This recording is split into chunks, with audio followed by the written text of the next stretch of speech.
Seguimos con otros problemas. Esto es sobre si un sistema es invariable en el tiempo o no, ¿no? Nos dicen, demuestra que un capacitor con una característica Q igual a F de B es un sistema lineal, es un sistema invariable con el tiempo, donde I es la salida y B es la entrada. Bueno, la idea es demostrar que efectivamente cumple con las propiedades de los sistemas invariables en el tiempo. A ver, si Q es una función de B, Q de T es una función de B de T. Luego, si el tiempo cambia, se retarda, cambia t por t menos delta. Entonces, q de t menos delta, sustituimos t por t menos delta, va a ser una función de b de t menos delta. Bueno, y luego la corriente es de q de t. Si derivamos aquí q con respecto a t, nos queda derivamos de f con respecto a b y luego de b con respecto a t. Esto por la regla de la cadena de la derivación. Aquí tenemos B la entrada y la salida. Entonces, si tenemos una entrada B1 de t, la salida debería ser I1 de t. Y si tenemos una entrada B2 de t, que es la entrada B1 retardada, B1 de t menos delta, la salida debería ser I1 de t menos delta.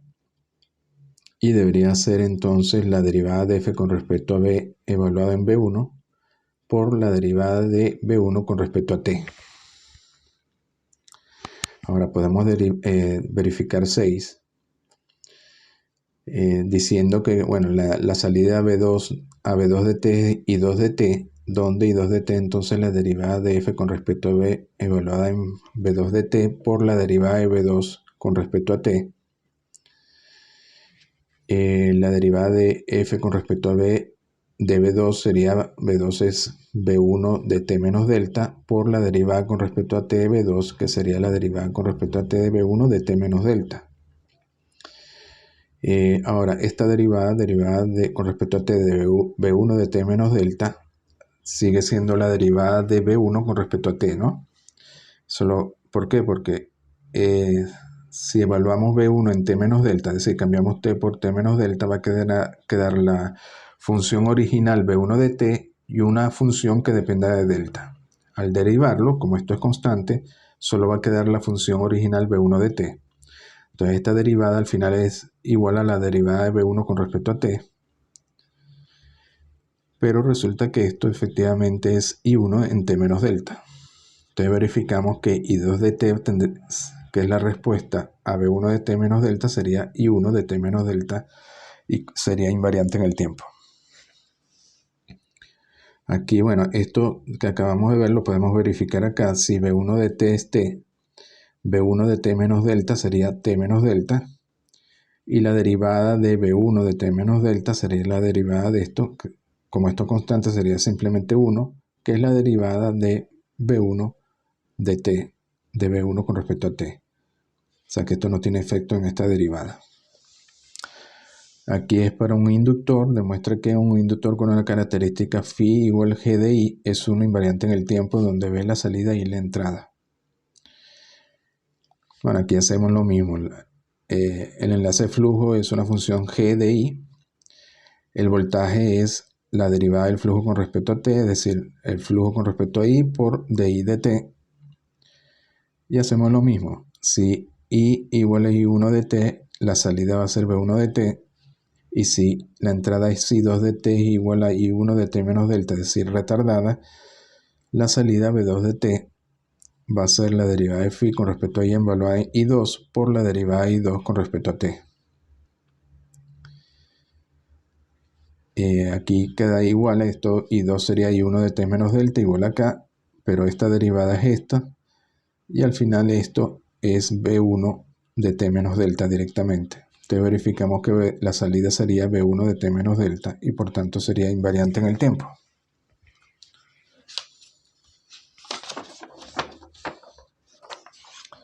A ver, esto es un problema práctico de Norton y Thevenin. Nos dicen el comportamiento final aproximado de una batería real se muestra como una línea recta. Encuentra el equivalente de Thevenin. Bueno, esto debe ser la batería de un coche, de un carro. Los carros su voltaje en circuito abierto cuando la batería está totalmente cargada y está en buen estado es 12,6 voltios.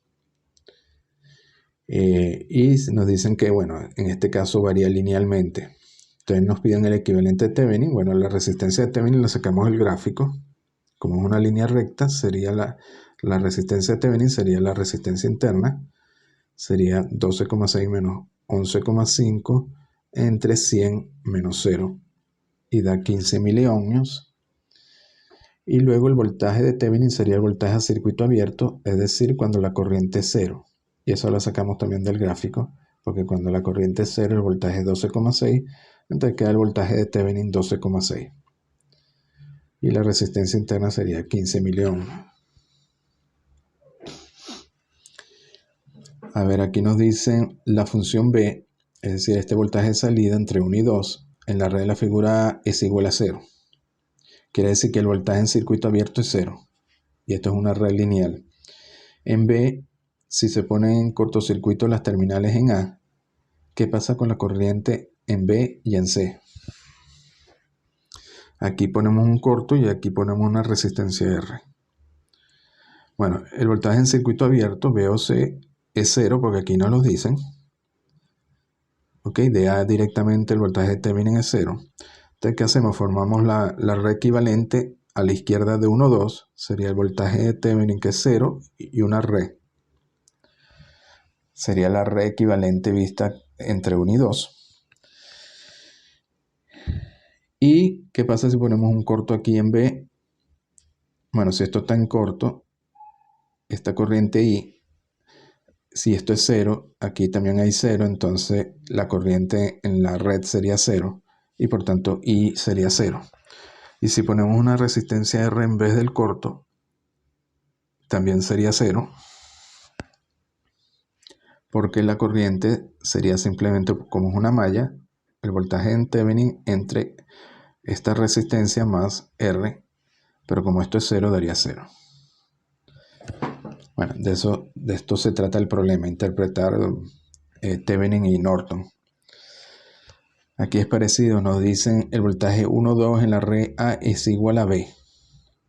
Es decir, el voltaje de Thevenin visto aquí es directamente B. En circuito abierto, suponga que una fuente de tensión cuya variación es idéntica a B de T se conecta en la terminal de B. ¿Cuál sería la corriente I? En B. Y luego nos piden en C. Aquí se conecta una fuente B de T y la resistencia R, ¿no? Bueno, aquí hacemos igual. El voltaje de Thevenin es directamente B de T. Entonces a la izquierda de 1 y 2 ponemos la red equivalente de Thevenin, sería B de T, la red. Y luego en la parte B nos dicen qué pasa si conectamos una fuente B de T. Bueno, como esta fuente es igual a esta, aquí no habría corriente y sería 0. Y si conectamos la fuente y la resistencia, bueno, hacemos lo mismo en este caso, y sería B de T menos este voltaje, que es B12, pero B12 es B de T más I por R. Esto se va y al final nos queda I es igual a menos I por R entre R de Thevenin, donde R de Thevenin sería la resistencia de la red. Y la única solución posible, I es igual a 0. A ver, esto es otro ejercicio práctico. Nos dicen un potenciómetro, que es una resistencia con una posición de derivación ajustable. Se utiliza para obtener una fuente de voltaje ajustable de una fuente de tensión fija. Esta sería la fuente de tensión fija. Y queremos obtener una fuente aquí de tensión ajustable V0. Tenemos un generador de señal de 10 voltios RMC y una resistencia interna de 50 ohmios. La derivación del potenciómetro puede ajustarse a la posición más baja coincidiendo con la terminal inferior. Es decir, que esto puede ir desde acá, este sería el potenciómetro. Desde acá, entonces tendríamos una resistencia R y eso corresponde con K igual a 1. Hasta aquí, esto lo bajaríamos hasta acá, R sería 0. Es decir, K igual a 0. Entonces nos dice, especifica el valor de la resistencia del potenciómetro de tal manera que la disipación de este no sea mayor de 0,05 vatios. Bueno, lo primero que vemos, el potenciómetro va a variar entre 0 cuando esté aquí, esto está aquí, esta terminal, o R. Es decir, K igual a 0 y K igual a 1. Ahora, nos piden esta restricción, que la potencia en el potenciómetro no sea mayor de 0,05 vatios, porque si no se puede dañar.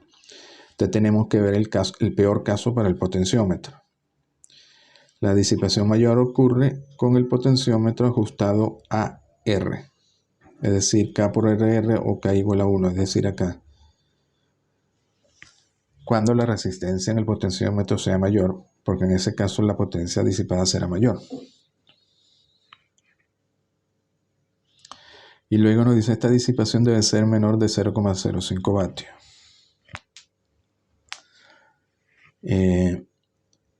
Bueno, en este caso, fíjense, la corriente es directamente V entre 50 más la resistencia del potenciómetro, que en este caso, la restricción que nos están pidiendo, tomamos R completa. La potencia del potenciómetro es I cuadrado por R y quiere que sea menor que 0,05 vatios. Esto sería la potencia del potenciómetro. Y bueno, de aquí sacamos la restricción en R. Y nos queda un sistema, una ecuación cuadrática, y resolvemos para R. Este nos da dos valores, puede ser 1899 o puede ser 1,5 ohmios. Y la resistencia serían estas dos.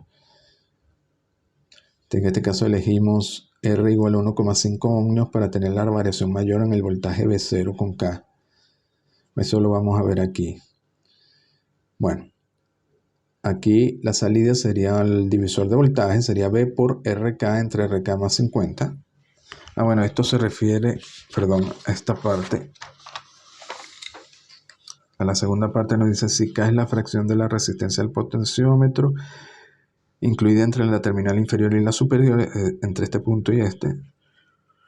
A y V0 en función de K, si K es proporcional de forma lineal a la posición angular de la perilla del potenciómetro, o sea, el potenciómetro tiene una perilla que se gradúa, es la variación de V0 lineal respecto a la posición angular de ajuste de la perilla. Dibujen la resistencia de Thevenin como función de K. Bueno, aquí hallamos V0 en función de K, ¿no? K varía entre 0 y 1. Fíjense que si K es igual a 0 tenemos 10 voltios. Y si K es igual a 1,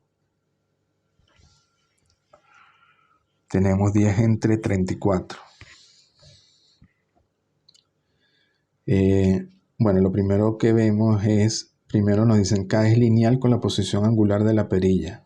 Ok, si uno varía el 10% la perilla, lo hace girar, K debería variar un 10%, ¿no?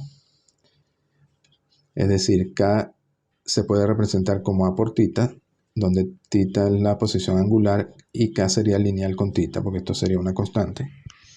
Si metemos esto aquí, queda evidente de que el voltaje de salida no puede ser lineal con la posición angular de la perilla, porque quedaría aquí una función de 1 entre tita, que tiene forma no lineal. Entonces siempre hay que tener cuidado, porque entonces el voltaje de salida no va a ser lineal con la posición de la perilla, ¿no? Por ejemplo, aquí al principio la variación van a ser más grandes y al final las variaciones van a ser más pequeñas al girar la perilla. A ver, esto es un problema de condiciones iniciales. Nos dice en la red lineal invariante con el tiempo que se muestra, se cierra acá en T igual a 0. Los capacitores tienen marcados los valores iniciales de V sub A y V sub B. Encuentre los voltajes en los capacitores para T mayor que 0. Y luego compruebe este resultado al verificar VC1 y VC2 en infinito. Bueno, inicialmente está cargado este V sub A, este V sub B. En T igual a 0 se cierra. Y evidentemente, como hay voltajes distintos, habrá una corriente y uno se descargará y otro se cargará. Bueno, de aquí se parte de la ecuación de malla.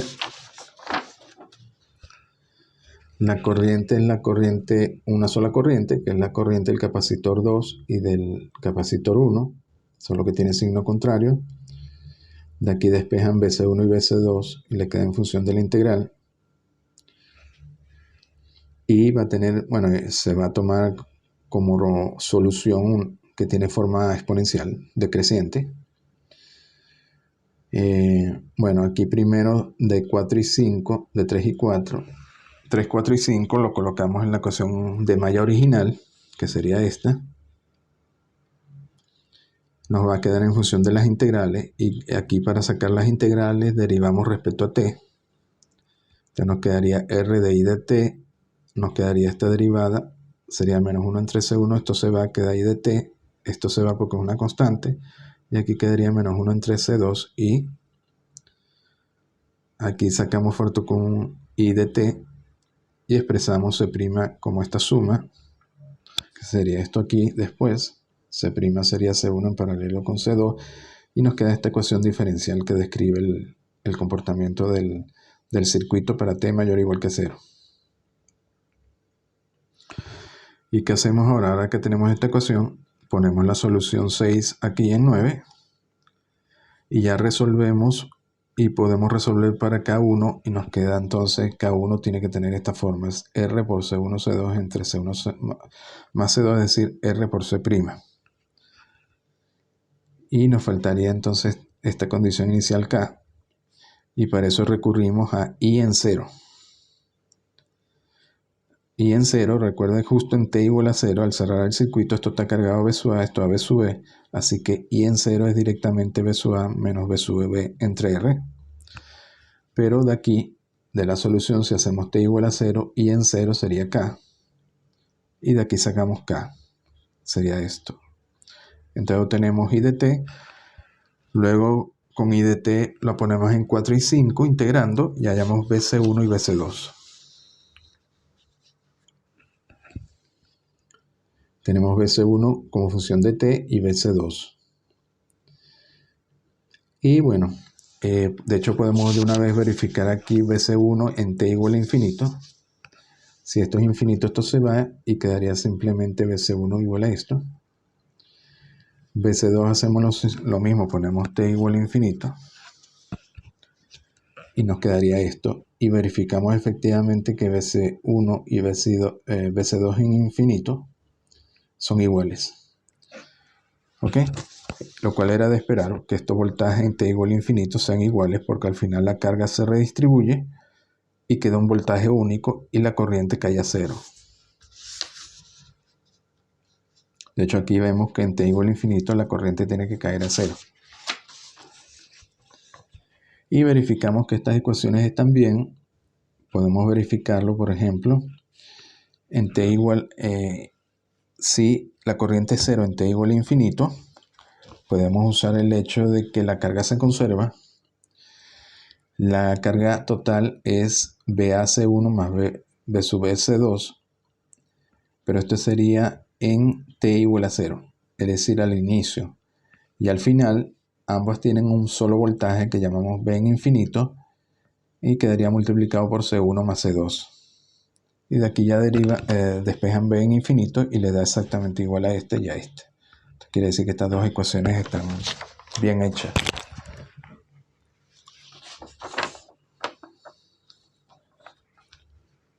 Bueno, aquí en el próximo vídeo vamos a ver otras propiedades sobre, en este caso, de una ecuación diferencial que describa un sistema lineal. Entonces nos vemos en el próximo vídeo.